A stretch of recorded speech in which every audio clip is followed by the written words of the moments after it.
If you guys enjoy what I do, be sure to hit that like button and subscribe. It really helps the channel and it's free and easy to do. Welcome to my channel where we cover the lore of Final Fantasy XIV. We cover the stories both big and small, the epic and the cute, the silly and the tragic. I hope you all enjoy the ride, and welcome to the Chronicler of Lore.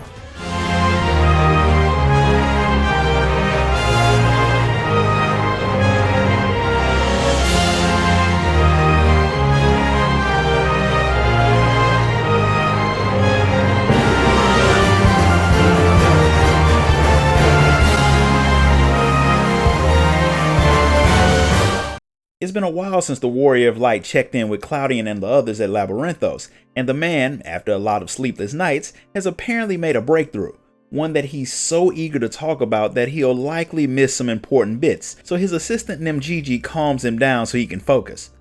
Once she does, instead of picking up where you left off, he decides to give you a full recap of the entire Pandaemonium mission, including the parts that you were there for. One thing you can count on a scientist to do is take a long time getting to the point.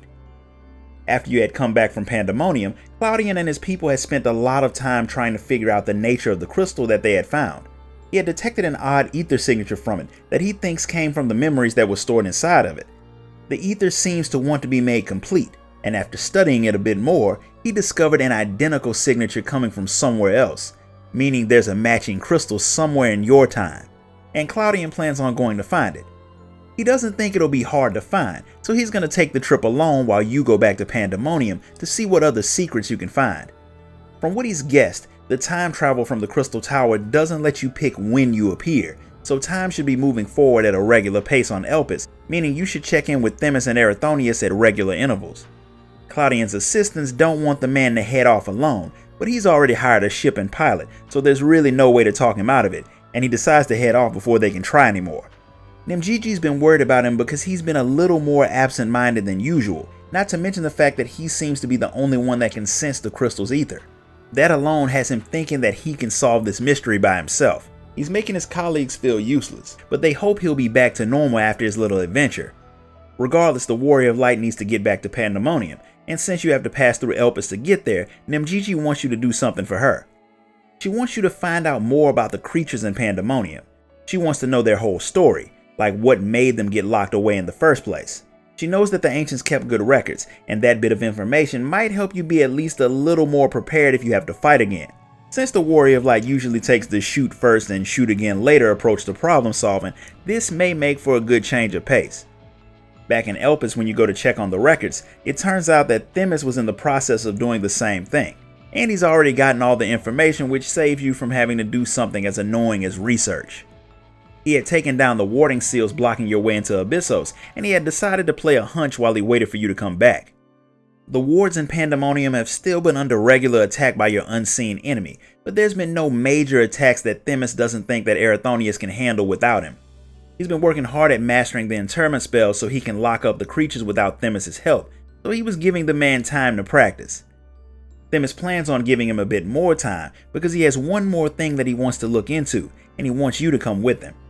He had been wondering why every one of the warders in Pandaemonium either really hated or really loved La Habrea. Hesperos was totally devoted to the man, and Erathonius hates him with a passion. That doesn't sound all that strange to you, but among the ancients that level of extreme emotion is rare, even among family members. Themis is grateful to his own parents for what they did for him, but there are no strong feelings between them. They all see each other as equals, and that's how most of the ancients see everyone else.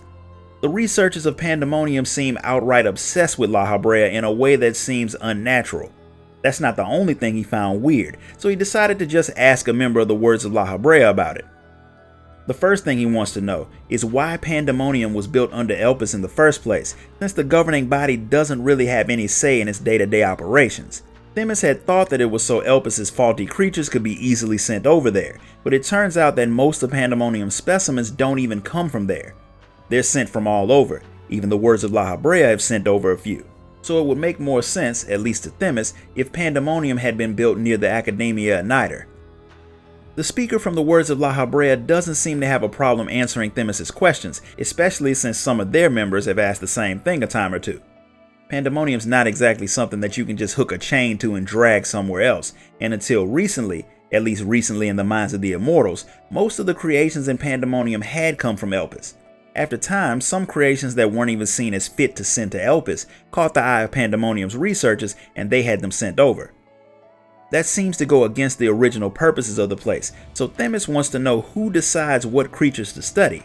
Turns out that those decisions come directly from La Habrea himself, which means if somebody is doing some inappropriate experiments in Pandemonium, it would have to be under La Habrea's orders. That sounds like an accusation which doesn't go over well with the speaker. La Habrea wouldn't abuse his power, and if by some miracle he decided to try to, the other key wards do have enough authority to stop him from doing that. But none of that is possible, since the words of La Habrea recently got a report straight from Pandemonium that everything was fine. Since you and Themis both know that's a lie, that means one of the key wards is working with whoever is causing the problem, something that Themis waits to say until after the speaker leaves. The two of you decide that it's best to get back to Pandemonium, because if there's another rogue key ward, then leaving Erythonius alone may not be as safe as Themis had thought. The warder is practicing the interment spell, but even though he's been working non-stop on the technique, he still can't do it properly, and time is running out. It's running out faster than he thinks, because he senses something behind him. It's a familiar from the Phoenix, which is impossible since Erythonius knows that the thing is sealed away. The person who's speaking through the familiar admits that it is still locked up, and he's not all that happy about it since he went through a lot of trouble to free the thing. He does apologize for not showing up in person, but since he no longer controls Asphodelos, he wasn't going to put himself at risk. Erythonius doesn't need the man to show up since he would recognize his father's voice anywhere. The person talking to him is La Habrea, and it seems like he's been behind this entire thing. And he plans on using Erythonius for whatever his plans are, so he reaches out and snatches the man, but the Warrior of Light and Themis show up right on time to make the familiar drop him and leave. Erythonius is more than a little happy that the two of you showed up because he has no idea what the thing was about to do to him, and he wanted to tell you that La Habrea is the mastermind behind all of this. Themis admits that La Habrea has both the skill and position to pull something like this off, but the La Habrea he knows wouldn't actually do it. The Warrior of Light has a completely different view of the man considering her own personal experiences with him, but her opinion's been formed from the man she dealt with after he had gone through a whole lot of trauma, so Themis could be right, and the disaster at Pandemonium could be a step beyond what La Habrea would do to reach his goals. During the time that they met, while he did seem like someone who would take some odd routes to solve a problem, he didn't come off as someone who didn't understand what was right and wrong. The truth is, none of you will know for sure unless you head deeper into Pandemonium and see for yourself. And that'll be dangerous, because whether La Habrea is the mastermind or not, the person running the show and his lackeys will probably try to kill you when you set foot into Abyssos. Themis decides to guard Erythonius just in case they try to capture him again, which means the Warrior of Light will have to take the lead, of course. Since he doesn't know what will happen, Themis casts a spell on you that will summon the Phantom Warriors to help even if you get separated. It's a good thing that he does, because as soon as the three of you set foot into Abyssos, you're all teleported off into different locations. As luck would have it, you're snatched into a cage with a Carbuncle. Not the cute little glowing one that Alphino used to run around with, but a creature that looks like what you'd get if Ifrit and a behemoth had a baby that they fed cocaine instead of milk. This Carbuncle is hyperactive, violent, and apparently has the munchies, which makes me wonder what drugs did the Ancient use before he decided to make this thing. After a very long and painful fight, the Warrior of Light and her summoned allies knock the thing unconscious, which gives Themis and Erythonius time to show up and seal it away.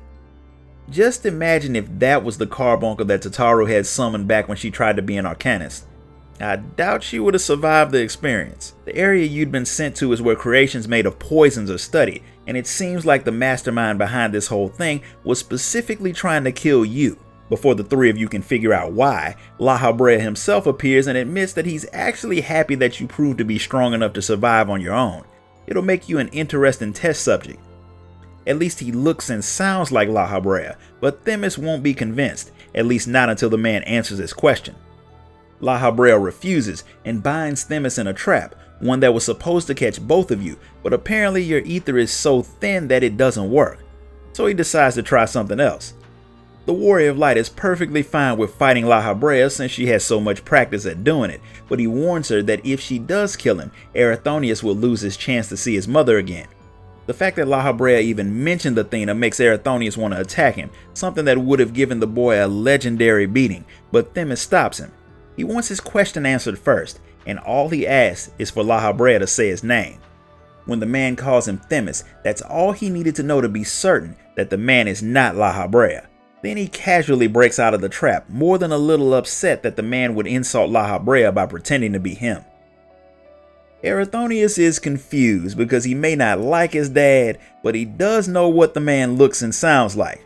But Themis is positive that La Habrea would never call him by that name.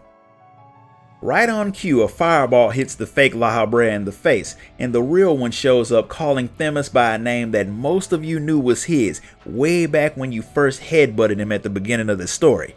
Elidibus. Since he's been outed, the imposter takes off his disguise and reveals his own face. He claims that he hated wearing it anyway because after all, who would want to pretend to be a man who murdered his own wife? His name is actually Hephaestus, and after telling Erythonius that he should be calling him dad, he vanishes, leaving you all very confused.